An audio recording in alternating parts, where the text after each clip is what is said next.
I wanna heal your brain. Well, and I can wake you from your slumber, baby. All I know is that to me your life has only just begun. Always learning, never done, and come get some. Yeah, I'm here to free your mind. Sugar 69. And I'd like to show you the way now, baby. All I know is that to me the show is here to set you free. So open that amazing mind and watch out. Here it comes. The overwhelmed brain calms you right down like a pillow, baby. Feel calm right now. The overwhelmed brain calms you right now. Stress is dissipated, feeling good right now. Rising higher than mainstream thinking.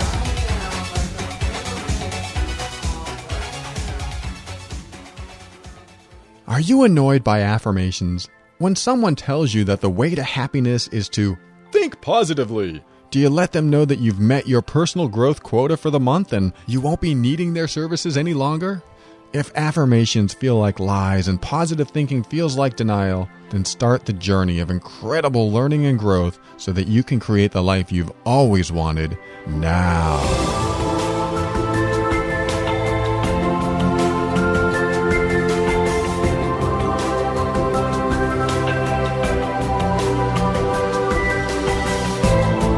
This is Paul Coliani, host of The Overwhelmed Brain, the personal growth show for the critical thinker. On this show, I discuss practical, down-to-earth steps to help you improve your mood, your sanity, and your life. We'll talk about why we do the things we do and what we can do to reach higher levels of happiness and lower levels of stress and overwhelm. My goal is to help you become empowered so that you can create the life you want.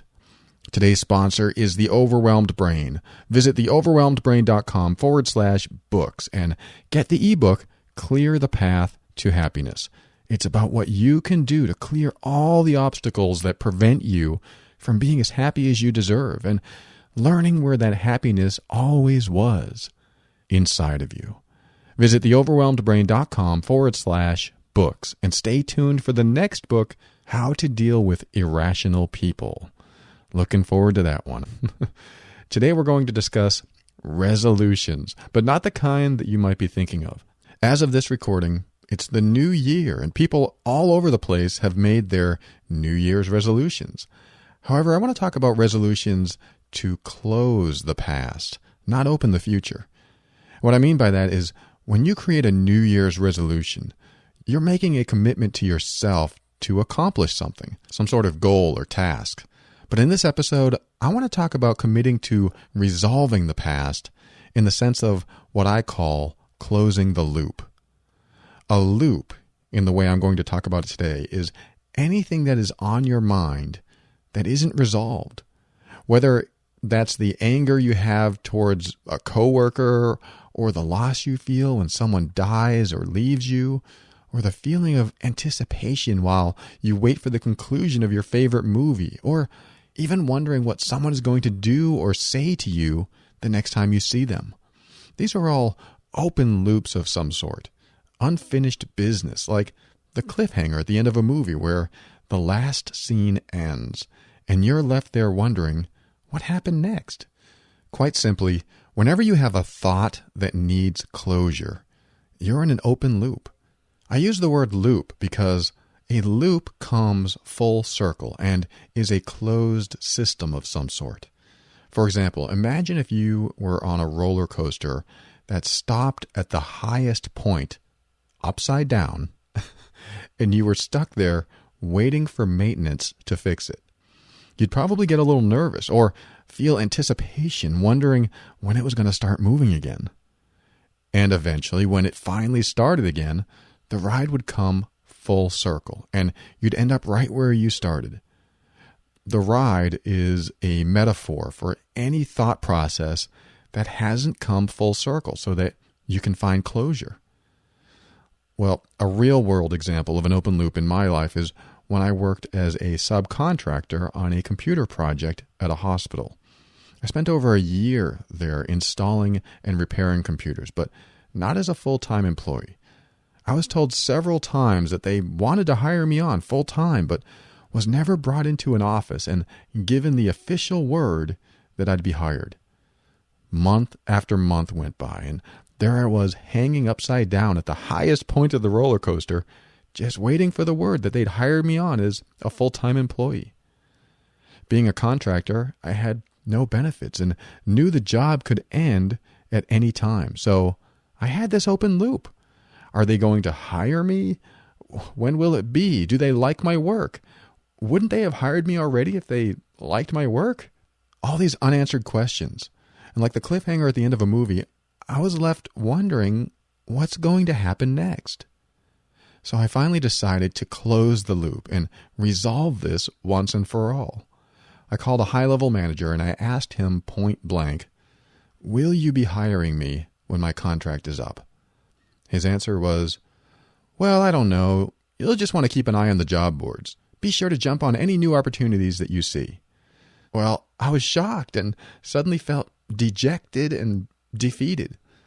All of these months of anticipation and excitement about becoming a full-time employee were shot down. I suppose being excited about possibly getting a job wasn't the part that bothered me. It was the not knowing part. I was never really sure if they were going to hire me on or not, so I always felt kind of stuck. I was in limbo, waiting for that final piece of data that would close the loop. So the final piece of data was knowing that I was not guaranteed a job. My open loop was me constantly wondering if they were going to hire me. And I closed the loop by learning that they weren't. Closing the loop frees your mind to move on to other things. Finding out the answer, even if you don't want to hear it, closes the loop and lets you move on in life. By the time this episode is over, you'll learn why it's so important to close as many loops in your life as possible. If you don't like the term close the loop, then just replace it with resolving unfinished business or getting closure. Anything that helps you remember that when you have something that's on your mind and you can't seem to progress in life because of it, you might want to close that chapter of your life.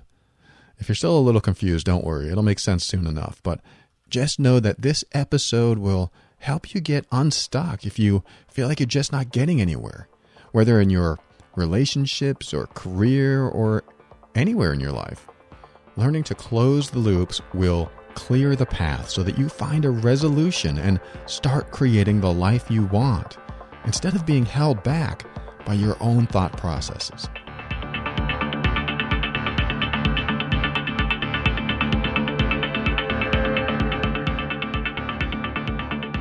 So, what are the open loops in your life? What thoughts do you have that are prevalent and present seemingly all the time? Do you have any worries or concerns about how something will turn out? Do you wish you knew the answer to something so you could just move on in life? These are questions that I ask myself quite a bit. Every once in a while, I'll stop what I'm doing and ask myself, what's on my mind? I'll explore any lingering emotions or thoughts that come up just to make sure I'm addressing any issues that I need to deal with. About 6 years ago, when I was completely broke, my concerns before that were about how I was going to get more money. Then when I went broke, my concern about how I was going to eat became more prevalent. Then when I found a soup kitchen, my concern about where I was going to live became the most primary thought. Each one of these concerns was what I considered an open loop because I didn't have the answer. It was on my mind until the loop was closed with an answer. The answer to being poor was going broke. At least it was for me back then. The answer to being hungry was finding a soup kitchen. And the answer to my homelessness was family. I was extremely fortunate to have the resources I needed, even though the direction I was taking, which was moving towards poverty, was the opposite direction I wanted to go in my life. But it was a closure of some sort. Going broke was closure. I no longer had to worry about money because I didn't have any. I didn't have any bills, and I didn't have any money. It was both liberating and limiting at the same time, but it was still closure. I had been worried for a couple of months about paying the rent, but when we lost the condo, I didn't have to worry about that anymore. The closure came and I suddenly felt better. I had lots of worrying up to that point, but it was closure nonetheless. It doesn't have to be this way for closure all the time because I could have made lots of money back then, but it just turned out that way for that period of my life. It was unwanted and unwelcome, but it was still closing a chapter in my life, making the bad feelings I had up to that point go away. Now, I had new bad feelings, that's true, but I was able to experience the powerful impact of closing the open loops in my life. What is open in your life that needs closure? Open issues cause anxiety and or panic, and also stress and worry and fear and a whole lot of other unpleasant feelings. Do you need to say something to someone but haven't done so out of fear of their response? Do you want to find something out but are worried about the results? What is open that needs closed? Some people consistently worry and fret about issues that are never resolved. The issues are always on their mind, yet they would rather live with those unresolved issues instead of getting closure. Usually because the fear of how it will close is greater than worrying about it. And that leads to our first talking point today. Fear of closure keeps you unhappy. I remember the breakup of my first major relationship. One night she told me she was no longer in love with me. And the next day she moved out and it was over. In a period of 12 hours, my entire life changed. What I had known to be status quo for 13 years became a train wreck. For her, she was happy. She had let me go long before the relationship ended, so leaving was a relief for her. But I wasn't expecting it at all. I can look back and see all the warning signs now, but back then I was clueless. When she left, I felt lost and even fell into a depression. I was pretty bad off. She still had her stuff in the condo that we were living in, so she had to return one day to get it. So we coordinated the best time for her to do that. All the while, my only goal was getting her back into my life. Our conversations were extremely hard. She was moving on. She gained closure. But I was stuck. I wanted her back because I believed that having her in my life was what created happiness and fulfillment. The only thing that was on my mind was what I needed to do to get her back. A week, a month, even several months later, I would try different things to earn her heart again. I was in agony, not only because of the breakup, but because of the hope I held on to that she would return and I would be happy again. What I failed to realize, however, was that the real issue that was causing me to be unhappy was not letting her go. Even though there was no sign that she would ever want to return, I didn't let go. All my energy went into holding on to the dream that she would return and all would be well again. This is because I didn't want to face the awful truth that she would likely never return to me again. Ever.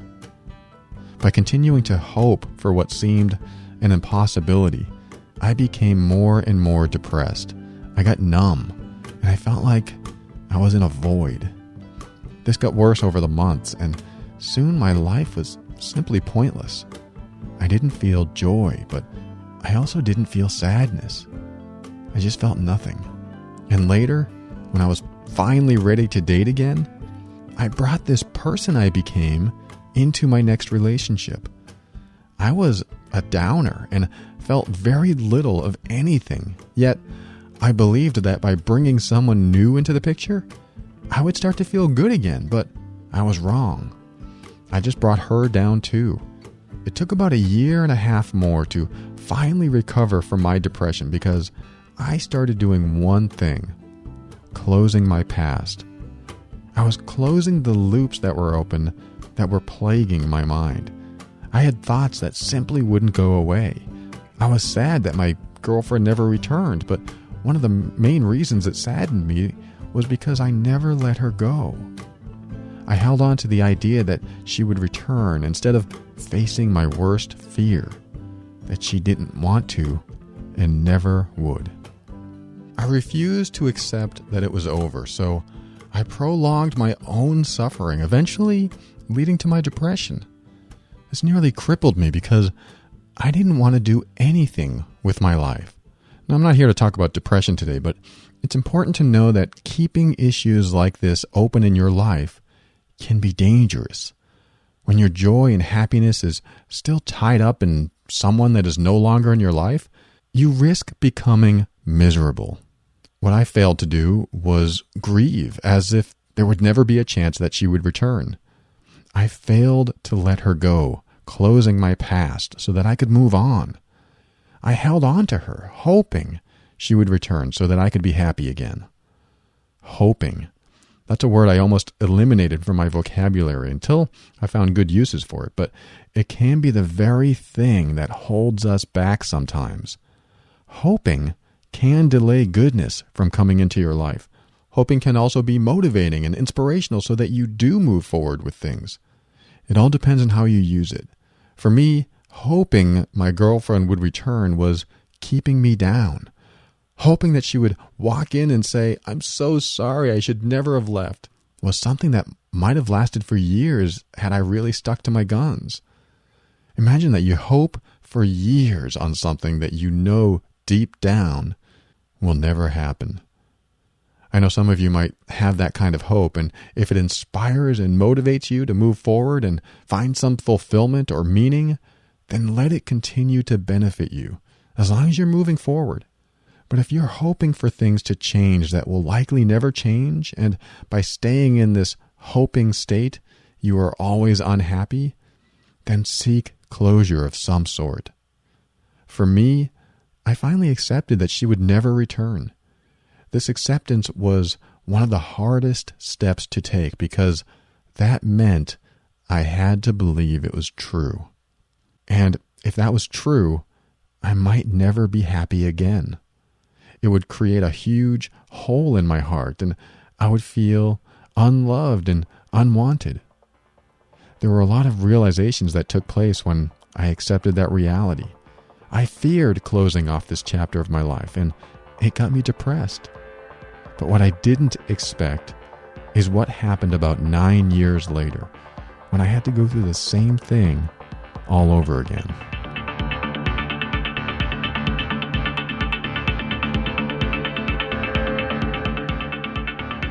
My next talking point has to do with another breakup I went through, and that was when my wife of 4.5 years wanted to get out of the relationship.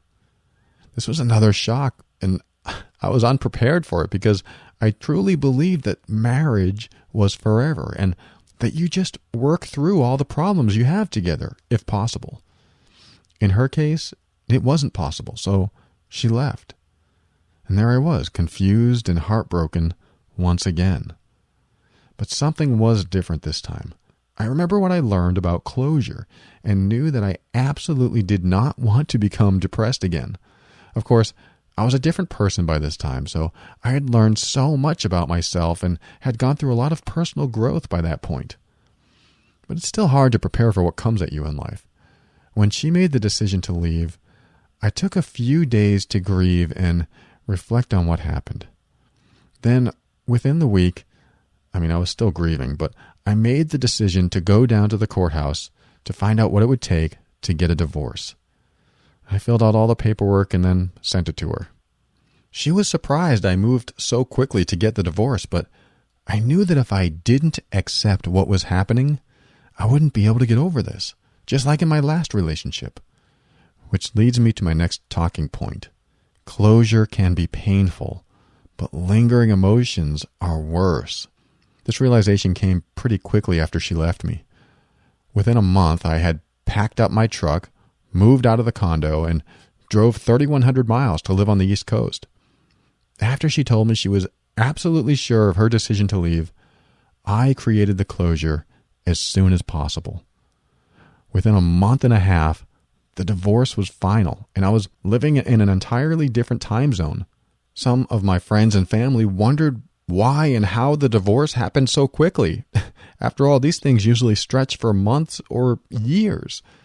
I told them she was sure. So I wanted to get on with my life and did what I had to do to start anew. Of course, it was painful. And of course, I pleaded with her to stay and work things out with me, letting her know that I'd do whatever it took to work on my issues.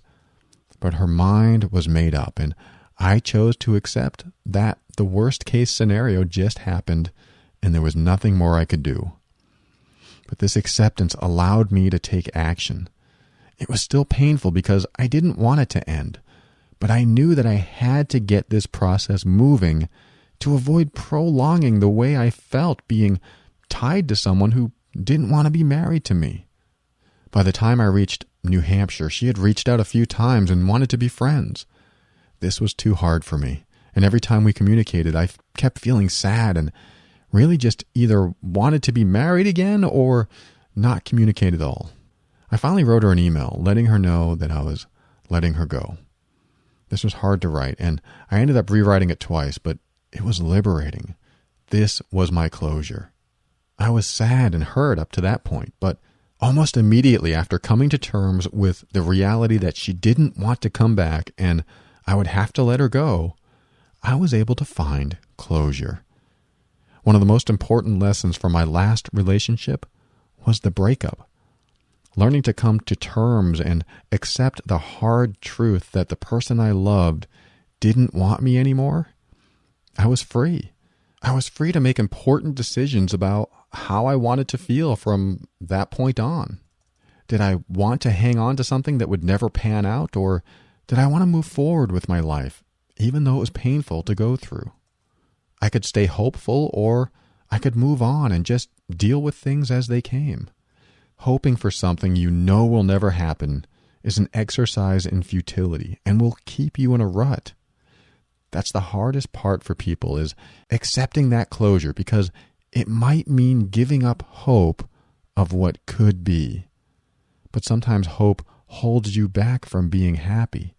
And that's an important distinction of when hope is helpful or not. When you're in a situation that feels hopeless, yet you keep hoping and holding on to things that just aren't working out for you, you create an unhappy, unhealthy you. Yes, closure can be painful, but negative, lingering emotions are worse. They wear you down, consistently causing you to be unhappy, and are always there the next day. If you have something in your life that is still open, some open loop that causes you worry or fear of some sort, find a way to close it or accept it so that you can move on. I realize that there are some issues that sometimes you don't know how to come to closure with. Things happen that linger in your mind and you just can't seem to move on because you simply don't know how to get past the reality of the situation. Sometimes you don't even know what the reality is. Some things are a mystery and no one knows what's going to happen. This is truly when worry and anxiety can step in and take over. I don't know if there's a good answer to something like this because everyone has different ways of coping and dealing with the hard stuff. Resolve is not so easy to come by, and closure seems impossible. But let's finish this segment off with some comments on the really hardcore issues that seem like there'll never be closure on. Maybe you can at least come to some sort of middle ground when you're in a place like this.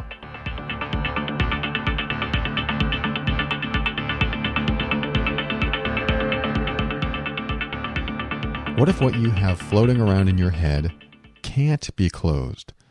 What if something happened in your past, even recently, that you just can't seem to get out of your head? Well, I'll tell you a few of the things that I do to process and release lingering thoughts and emotions. The first thing that I do is ask myself, what's wrong? By doing this, I have something to work with. If my answer is an emotion, I then ask, what's making me feel that way? If it's not an emotion, I bring it back to what emotion I am feeling. Now, instead of listing these steps, let me give you an example. A few weeks ago, I was driving home and I felt this sadness come over me. Now, here's the internal dialogue that I had. All right, what's wrong? And I answer, I don't know. Well, how do you feel? Well, I feel sad. Why do you feel sad? I don't know. I can't think of anything. All right. Aside from the sadness you feel, do you feel anything else? No, I'm just sad. Okay. Then if you had the time, energy, power, and all the resources you needed to do something about it right now, what would you do? Oh, well, I would go to sleep right now. I'm just so tired. That's when the light bulb came on. I was sad because I was tired. It may seem silly, but it turned out that was the precise reason, because as soon as I thought about what I could do to change how I felt going to sleep, I suddenly felt better. I, quote, tried it on, so to speak. I tried out the experience of going to sleep in my mind, and then I felt better. I felt better, but I also realized I still needed sleep. So when I got home, I went to sleep. Then I did feel better. Now, I'll outline the steps I went through in a moment, but let me give you another example first, as all situations will certainly be different and may involve changing or adding questions. So here's the next one. What's wrong? Well, I'm sad. Oh, why do you feel sad? Because I have so much to do and not enough time to do it. What about that makes you feel sad? Well, I don't have the time to get things done. It's frustrating and no one understands. All right, if you had the time, energy, power, and all the resources you needed to do something about it right now, what would you do? Well, I would get more time. No, wait, not more time. I think what I'd do is take a much needed break. I mean, I like what I do. I just don't have enough time to do it. I think I just want a break so that I can come back refreshed. Now, I'm really simplifying things here, but I wanted to convey to you that what you think is the problem isn't always the problem. In the second example, I thought I just needed more time to get things done.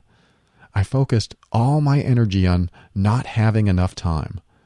After some simple questions, it turned out that it wasn't more time I needed, it was a break. Not having enough time to get things done wasn't the issue.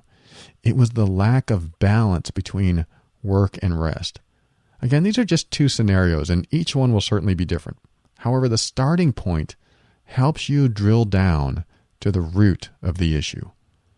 I'll talk about the drill down method in a second, but first let me give you the questions to ask yourself next time you're feeling any negative emotion. Number one is, what's wrong?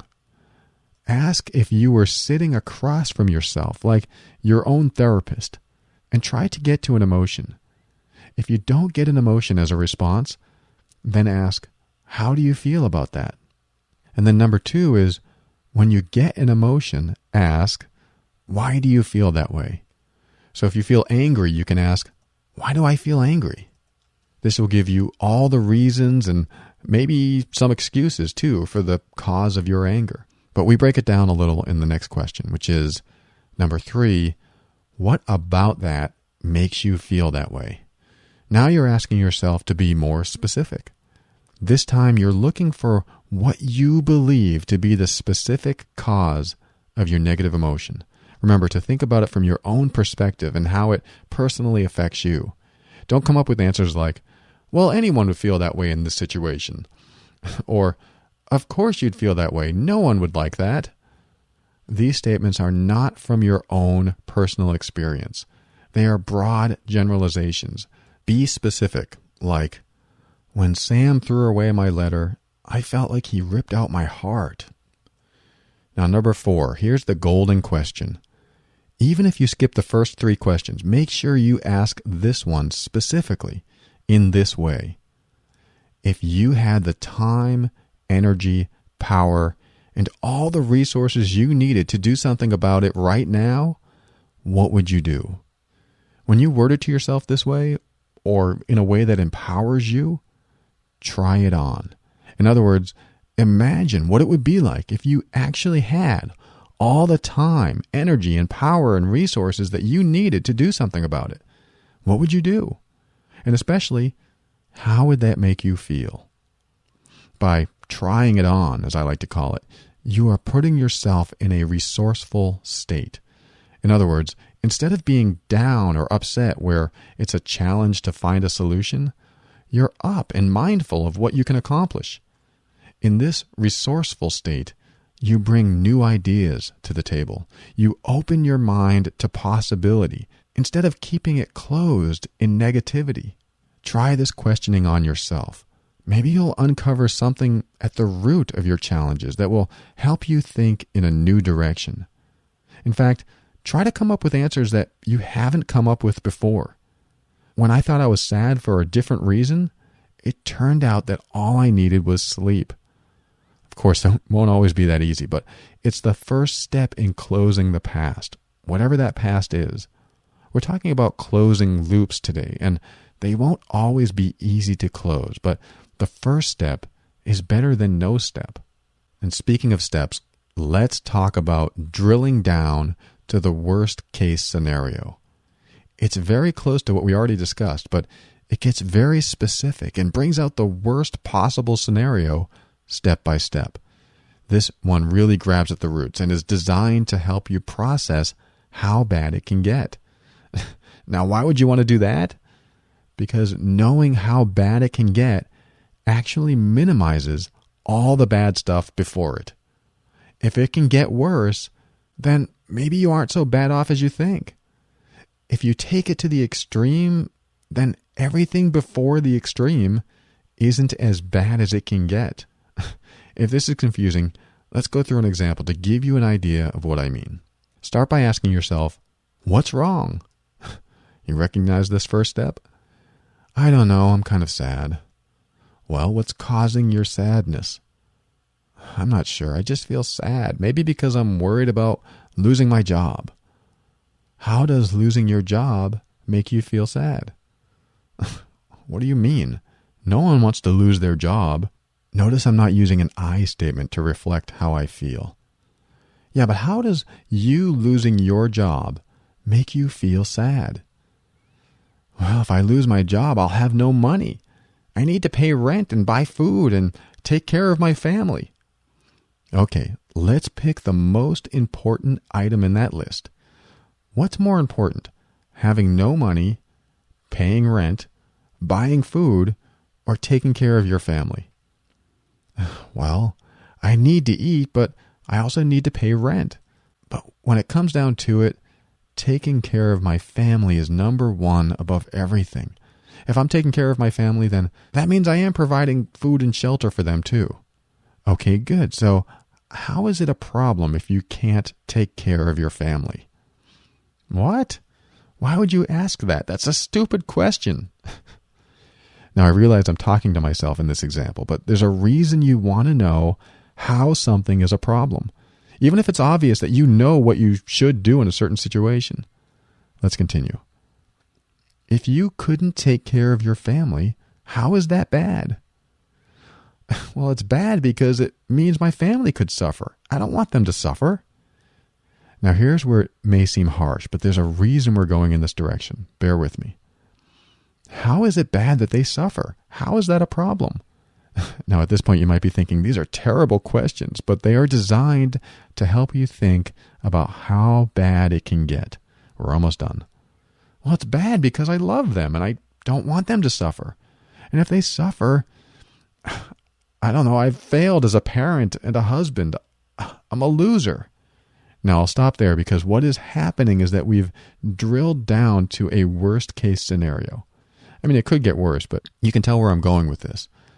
But why would I ask such obvious questions? I mean, everyone knows that they have to take care of their family, right? Well, what I'm doing is helping myself, or whomever I'm asking these questions to, so that I can understand why exactly I feel the way I do. My first answer had to do with losing my job and not being able to support my family. But my thought process never considered why or how that was a problem. I mean, it seems obvious why it's a problem at first, but my mind never went the extra step to consider what is bad about that situation. I just created a label of, this is bad, around losing my job, and I never drilled down to the exact causes of why it's bad. When you do this, when you drill down into the causes or reasons that you are upset in any way, you break down the flow of your thought process. Have you ever seen a flow chart? It starts with a circle or a square, then it has a line that goes to the next square, and then a line that goes to the next one. It's a simple process that flows in either one direction or another at every step. Like the first square could represent when you wake up for the day. Wake up! Then the line goes to two more squares. One says, go back to sleep, and the other one says, get out of bed. You follow a path of choices throughout the day that lead to how you think and behave, and where you live and where you work and how you feel. But many of us don't stop and think that our negative emotions actually have a flow chart like this too. When we feel bad, it is simply because we are already at the outcome of that flow chart that leads us to that bad feeling, that very last square that says, it's time to feel bad. But we can work backwards through that flow of decisions and events that leads us to the beginning, or the root cause. We tend to skip the entire process, though, and just assume that the root cause is one thing when it's really another. All right, before I confuse you, let me give you the drill down questions so that you can try it on your own issues. Here they are. Number 1, what's wrong? This is always a great first question. It's direct, and even if you know what's wrong, ask anyways. Remember, you're looking for an emotion. Number 2 is, what's causing this feeling? Number 3 is, how does that make you feel bad? Or how does that make you feel upset? Or whatever the emotion is. Even if the answer is obvious, pretend you really don't know the answer. Like a child would ask an adult. For example, how does losing your job make you feel sad? At this point, you may come up with several answers. Number 4 is, if you come up with several answers, ask, what's the most important item on that list? Number 5 is, how is not having that a problem? If you can't do that, how is that bad? In the example I used earlier, it turned out that taking care of my family was most important. So I asked, how is not being able to take care of your family a problem? You may get some resistance from yourself at this point. Like, what do you mean? What a stupid question. Of course it's a problem. But just pretend that you're a child asking these questions to your adult self. You really wouldn't know. So answer like you are talking to another version of you that's a child. Number 6 is, ask again. How is that bad? Or how is that a problem? This is something you can ask yourself over and over again as you drill down. You may know the answers right off, but keep asking that question until the answers get harder and harder. When you do this, you will usually uncover some hidden thoughts and emotions, usually fears of some sort that were unavailable to you before. For example, how is not having money bad? Well, if I don't have money, I can't pay my rent. How is not paying your rent bad? Well, if I can't pay my rent, I won't have any shelter. How is not having any shelter bad? What? If I don't have any shelter, I could be cold and live in the street. How is living in the street bad? So on and so on. Again, these may seem like ridiculous questions, but I'm willing to bet that you don't explore the problems in your life like this. But when you do it this way, you'll find some deep-rooted stuff that will help you heal and grow a lot faster. By drilling down to the worst-case scenario, you make everything up to that point not so bad after all. If it's bad to have no money, but worse to not feed your family, then having no money doesn't seem so bad anymore, even though they are related in some way sometimes. Does that make sense? How bad it can get makes how bad it's been not so bad. It's still no fun, I'm sure, but being in a place that's not as bad as it could be helps you open your mind to new ideas and new ways to get beyond old thought processes. The answers may not come right away, but the clarity you develop by going through these exercises helps you become more resourceful and productive. Believe me, I spent many years being unproductive because I just wallowed in how bad I felt. I just didn't know about this process back then. Once I understood it, however, I was able to discover things about myself that changed my perspective and my approach. Does it work on everything? No, but it's a start, and it may just give you a new direction for yourself. Now, I promised you a few processes to help release negative thoughts and emotions, so I want to close this segment, this time for real, because I think I already mentioned that I was closing this segment. Sorry about that. With a final process called a pattern interrupt.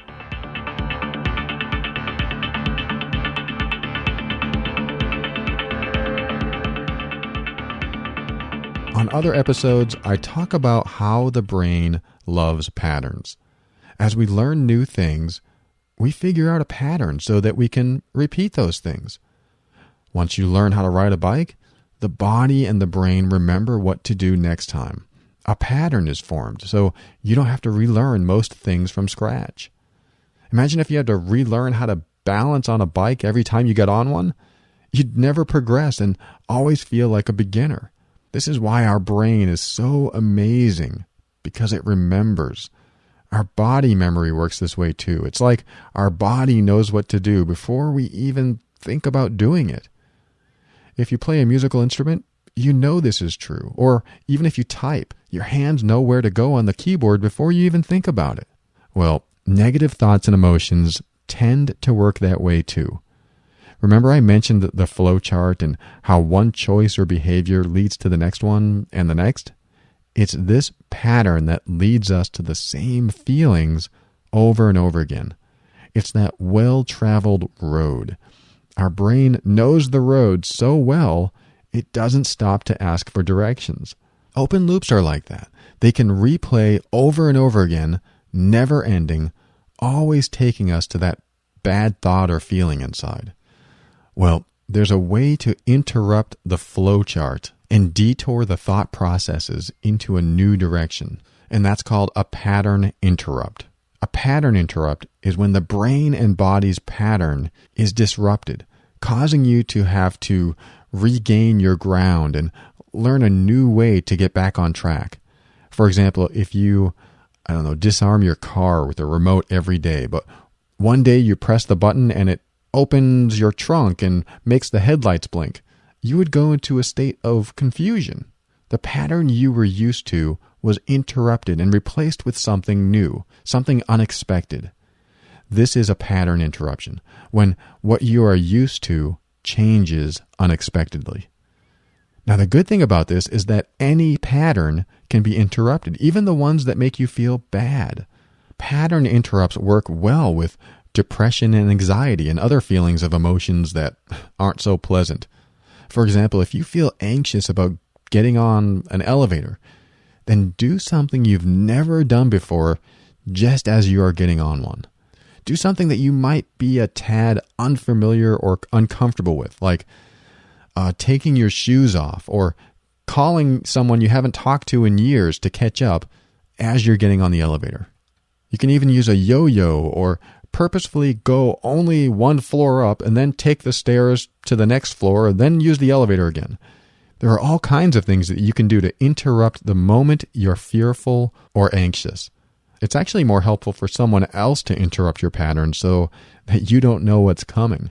But most of the time, we're facing our inner fears alone, so it's handy to have this tool in your tool belt. For depression, I recommend doing things that you simply wouldn't do in order to surprise the mind. This is what it's all about, surprising the mind, or what I call shocking the system. When you shock your nervous system, you interrupt the patterns it's used to. What I like to do to shock my system whenever I'm feeling upset is to think about the last thing I want to do and do it. I don't do this all the time, but I'll go through my mind and think about what I don't want to do at this moment, and I'll go ahead and do it. When we're in upset, we usually want to keep and own that upset. We want to wallow in it or feel like we're right, so we stay upset. But if a fire alarm goes off, that can interrupt our pattern and suddenly we feel differently. This is what we can recreate in our own lives. Now, I don't recommend setting off a fire alarm, but even yesterday it was about 20 degrees out, and I decided to take a walk just to interrupt my pattern. Now, I wasn't particularly upset, but I was tired, and I knew that I would get more tired if I just sat around. So I took a walk. That shocked my system. Now, do you think a cold shower would shake you from upset? How about that ice challenge everyone is doing? What about looking at those exotic spiders at the pet store? There are plenty of pattern interrupts in the world, and you'll want to find the one that works for you. Like the first box in the flowchart analogy I used, imagine that's the first step to a pattern. Let's say your pattern is that you get scared every time you're about to step on an elevator.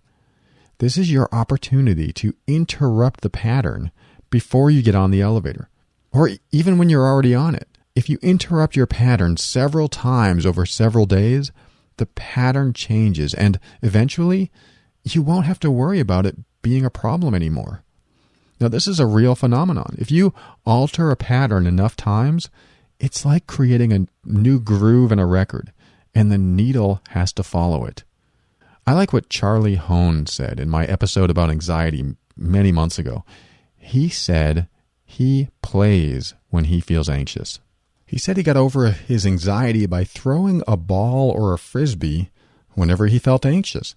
He became active and engaged his body to do other things while he was anxious, and soon he no longer had to deal with the panic attacks. Charlie found his pattern interrupt, movement. By moving his body and keeping his mind engaged in other activities while he was anxious, it curbed his anxiety and eventually got rid of it. He interrupted the pattern of anxiety over and over again until it didn't know how to return. The flow of thought processes that led to the outcome of anxiety got scrambled, and anxiety didn't know how to come back the way it always did. What are some pattern interrupts that you can do in your life to surprise your mind or shock your system? Tony Robbins tells the story of spraying water at a woman who got upset every time she talked about a particular subject. As she would tell her story to him, he'd spray water on her. She would stop and he would apologize, then laugh, then told her to continue. She would start her story again, then as she got upset, he sprayed her again. She again stopped, and the cycle would continue. He would keep spraying her with water every time she started to get upset. What happened, though, is that soon she was unable to get upset anymore. When she would tell her story, she would start to laugh. Her pattern was interrupted. Her flow was scrambled. She was so used to telling that story the same way with the same emotions every time that when that pattern got confused, she forgot how to feel bad about it. Isn't that wild? They're simply patterns that lead to feeling good or feeling bad. When you find what interrupts those patterns, you simply lose connection to the emotions. For bad emotions, it's a great thing, but it works for good emotions too, so you have to be careful. For example, if you love to come home to a clean house every day and it makes you feel good to see everything in its place, your pattern is set that when you come home, you feel good. If, however, you started coming home and the house was messy every time, you might start to be upset. And soon the pattern would be every time you come home, you'd feel bad, even when there was no mess. This happens in relationships and all kinds of situations too. Whenever a pattern is interrupted, the end resultant emotions change or disconnect. What pattern interrupts can you think of? Playing, changing scenery, working from a different office, carrying around a rubber band to snap your wrist, exercise, music?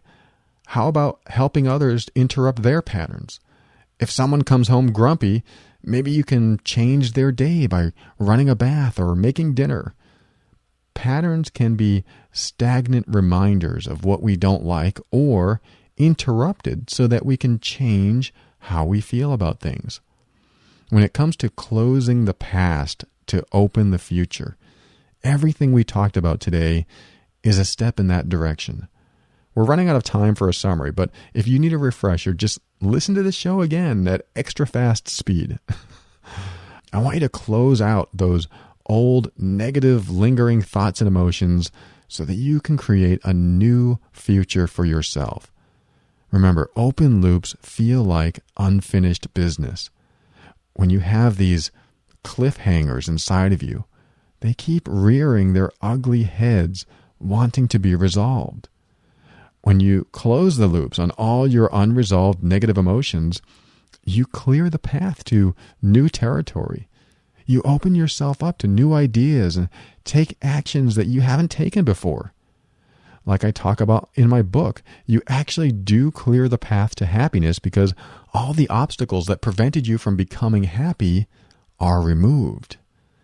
Open loops are those obstacles. Unfinished business needs to be finished or resolved. If you have to talk to someone to finish something, get it over with. If you need to take action but are procrastinating, just do it now. Everything you delay delays your success, fulfillment, and happiness. Isn't it time to close the past to move into tomorrow with a new perspective? You can do this. I know you can.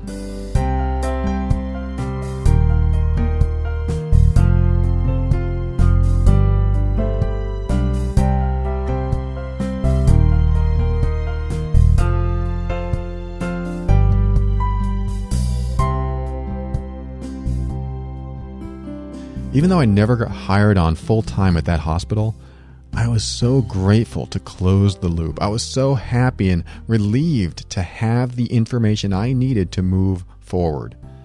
I didn't like the truth that they weren't looking to hire me on, but I really appreciated knowing the truth. Just knowing something sets you free, even if it's painful to hear. You are free to move on in any way that works for you. Having that missing piece of information brings closure. Knowing the hospital wasn't going to hire me gave me the incentive to go off in a completely different direction in my life. The months of not knowing if I'd get hired or not delayed my plans for what I am doing now. I could have started this show months before I did, but because I never took the bold step to just find out if they were going to hire me or not, I stayed in limbo. Sure, I was still working and I still got paid for what I was doing, but thinking about how I could have started all of this much sooner, it would have been smarter for me to just find out as fast as I could whether I was going to be hired on or not. Keeping that loop open delayed me from moving forward with what I really wanted to do, even though at the time I didn't realize I wanted to do anything else. But once I knew I'd no longer be there, the fuse was lit and I was ready to take off like a rocket. It's funny how resolving something lets you move forward no matter what. Do you think that if you listed everything that is an open loop in your life, everything that you feel bad about when it comes to mind, and then you took steps to resolve or close those issues, that your life would improve? I can almost guarantee there is no question of that at all.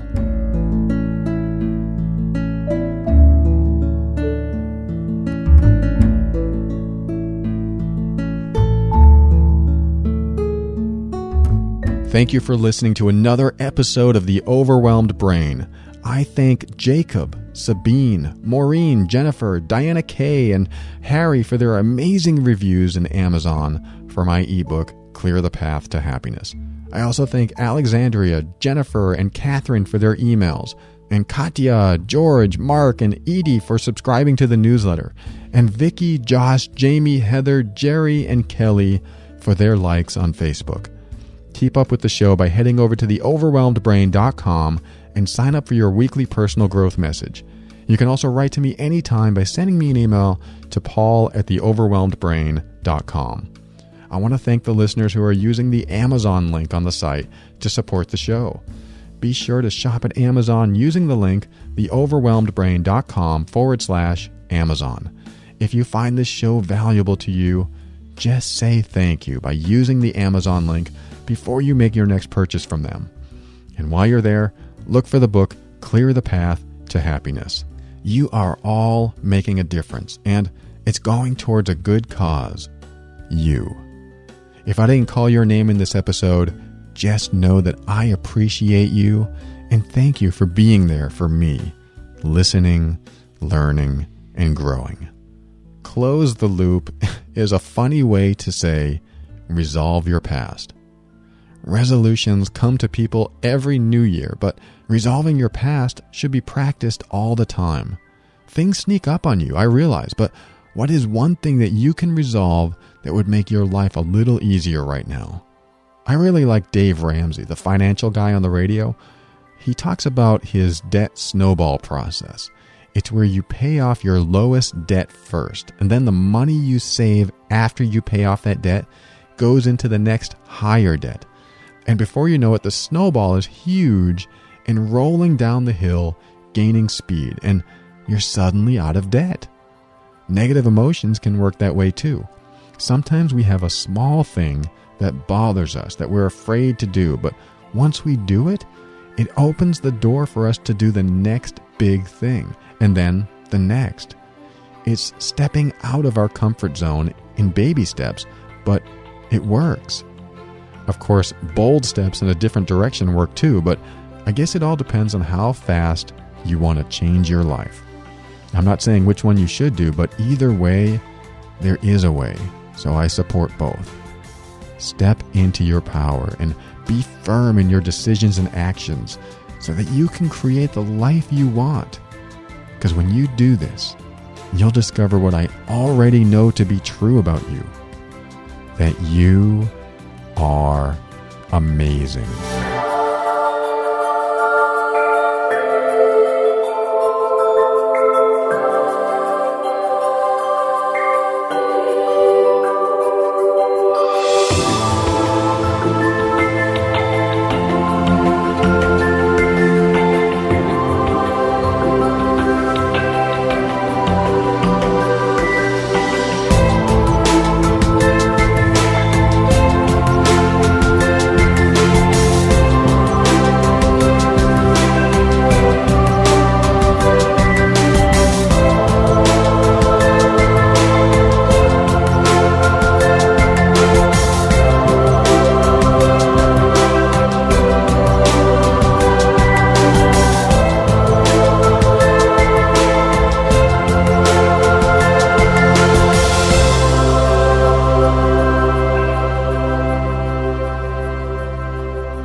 calms you right down. Stress is dissipating, feeling good right now. The overwhelmed brain calms you right down. Like a pillow, baby, feel calm right now.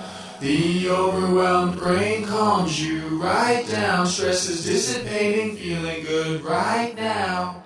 The overwhelmed brain calms you right down. Like a pillow.